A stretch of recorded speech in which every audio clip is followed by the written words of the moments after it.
आनस हमेशा मानता था कि लोग बदलते हैं, लेकिन यह उनका लहजा होता है जो उनके असली रूप को उजागर करता है। उसने कई धोखे देखे थे और जानता था कि जब किसी के शब्दों का लहजा बदल जाता है तो समझ जाना चाहिए कि सब कुछ पहले जैसा नहीं रहा। उसने एक बार एक ऐसी औरत से प्रेम किया था जो उससे बेहद अपनापन से बात किया करती थी, लेकिन धीरे धीरे वही आवाज ठंडी और अजनबी हो गई। तब उसे एहसास हुआ कि शब्दों से अधिक उनके पीछे छिपे भाव कैसे दिन और चोट पहुंचाते हैं। वह मुंबई में रहता था, एक ऐसा शहर जो कभी नहीं सोता, जहां हर दिन लाखों कहानियां जन्म लेती थी। एक लेखक के रूप में वह लोगों की छुपी भावनाओं को कागज पर उतारने में माहिर था, लेकिन जो शब्द उसे सबसे ज्यादा सताते थे वे उसकी किताबों में नहीं बल्कि उसके अतीत में ठहरे थे। 5 साल पहले आरव की मुलाकात मीरा से हुई थी। वह उसकी कल्पना से भी सुंदर थी, दयालु, बुद्धिमान और जीवन से भरपूर। उनकी बातें यूं बहती थी जैसे दो आत्माएं सदियों से एक दूसरे को जानती हों। उसके शब्दों में ऐसी मिठास थी कि आरव को लगता था कि वह एक कविता के बीच जी रहा है। लेकिन बाद में उसने जाना कि प्रेम हमेशा स्थायी नहीं होता। समय के साथ मीरा बदलने लगी। यह बदलाव अचानक नहीं हुआ, बल्कि धीरे धीरे आया। उसकी बातें जो कभी उत्साह से भरी होती थी अब सिर्फ औपचारिकता रह गई।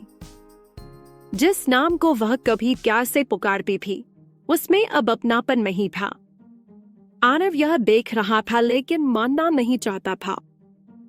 एक शाम जब वे मरीन ड्राइव पर बैठे लहरों को टकराते देख रही थी, आरव ने पूछा, मीना, क्या हम ठीक है? उसने उसकी ओर देखा। उसकी निगाहें कहीं दूर टिकी थी। हाँ, क्यों नहीं, उसने कहा, लेकिन उसके शब्दों में वह यकीन नहीं था जो आरव ढूंढ रहा था। वह कैसे कह रही थी, यही सबसे बड़ा सच था। उसके शब्दों की कोमलता खो गई थी। उसके बोलने के तरीके में अब वह सुकून नहीं था जो कभी था। उस दिन आरव ने महसूस किया कि प्यार एक झटके में खत्म नहीं होता, यह शब्दों के बीच के सन्नाटे में मिटता है, जवाब देने में आई हिचकिचाहट में खत्म होता है, और तब जब कोई आपका नाम पहले जैसी आत्मीयता से नहीं लेता। 1 महीने बाद मीरा चली गई, पीछे छोड़ते हुए एक खाली अपार्टमेंट और एक दिल जो गूंजों से भरा था।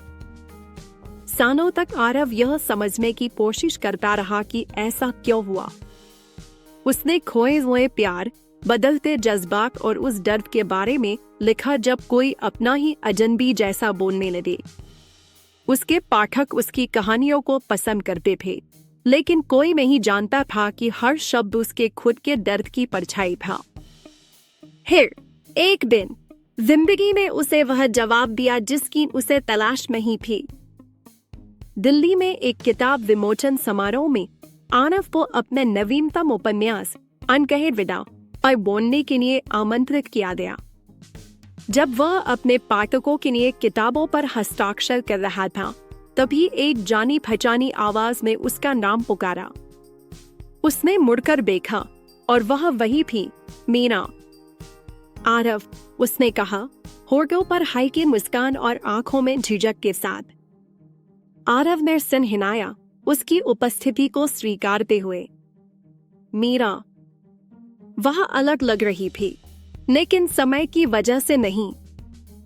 यह उसके हाव भाव में था, उसके बोलने के तरीके में, जैसे वह खुद अपने शब्दों से डर रही हो। तुम्हारी किताब यह खूबसूरत है, उसने धीरे से कहा। मैं माफी चाहती हूँ हर चीज के लिए। आरव ने एक पल उसे देखा।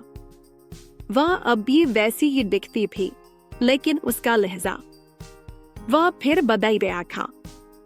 इस बार यह बेरुखी या ठंडापन नहीं था, बल्कि पछतावा था, अफसोस था। कभी वह इन शब्दों को सुनने के लिए तरसता था, लेकिन अब जब वे आए तो खोखले वे।